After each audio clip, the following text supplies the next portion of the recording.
Hey there, and welcome back to the WP Beginner Podcast. Today, we're diving into something that can make or break your website's performance, calls to action or CTAs. Did you know that up to 70% of businesses don't include effective CTAs in their marketing? That's a huge missed opportunity. Without a clear nudge, most visitors won't take action on your landing pages or website. Now, if you're like me, CTAs might have seemed simple on the surface, but confusing in practice. What works? What doesn't? Thankfully, I got some clarity during my conversation with John Turner, co founder of SeedProd. John's been helping businesses master CTAs for years, and he shared some game changing insights. Let's dive into his 7 best practices for creating CTAs that actually convert. 1. Keep it simple with 1 CTA per page. John's first tip is a big one. Stick to 1 clear CTA per page. It sounds basic, but it's powerful. In the past, I used to cram in multiple CTAs, thinking it gave visitors more options. But John explained this actually causes something called choice paralysis. When people are faced with too many choices, they freeze and don't take action.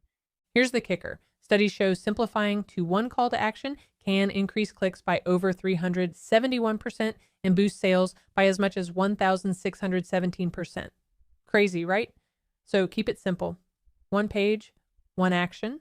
If you're working with longer pages, you can repeat the same CTA in multiple spots, but keep the message consistent. 2. Use strong action-packed language CTAs like get started or download now work for a reason. They're direct and actionable. John highlighted that using strong verbs like unlock, boost, or save instantly gives visitors clarity about what they're supposed to do. For example, instead of saying sign up, try unlock your exclusive discount. It feels more exciting and benefit driven, doesn't it? 3. Highlight benefits to drive motivation. One of my favorite takeaways from John was the idea of making the why obvious in your CTA. Instead of just telling visitors what to do, tell them what's in it for them. For example, instead of download now, you could say download your free guide today. Not only are you telling them they're getting something valuable, the guide, but you're also adding urgency with today. 4. Make your CTA buttons pop. Ever notice how your eye is drawn to bold, colorful buttons? That's not an accident. John emphasized the importance of using bright, contrasting colors for your CTA buttons. He shared a cool fact. Buttons with a small arrow icon at the end can increase conversions by 26%. Even small tweaks like this can have a big impact. 5. Placement matters. Don't bury your CTA. If your CTA is buried below the fold where visitors have to scroll to see it, you're losing clicks. John recommends placing your CTA high up on the page where it's visible right away, and on longer pages, repeat it strategically to reinforce the message. 6. Support your CTA with short, compelling copy.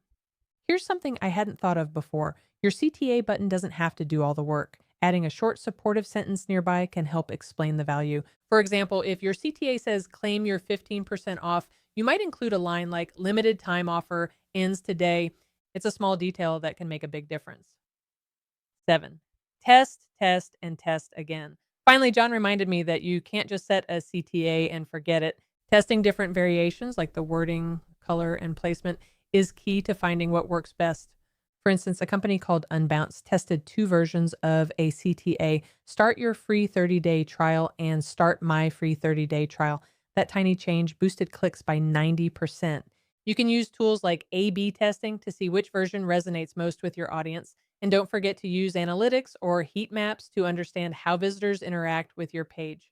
After hearing all this, I don't know about you, but I'm inspired to take a fresh look at my own calls to action. There's so much potential to improve, and John's advice makes it all feel really doable. So what do you think? Are you ready to tweak your CTAs and see the difference they can make? Drop me a comment and let me know. And if you enjoyed today's episode, be sure to subscribe for more actionable website tips and strategies. And thanks for listening.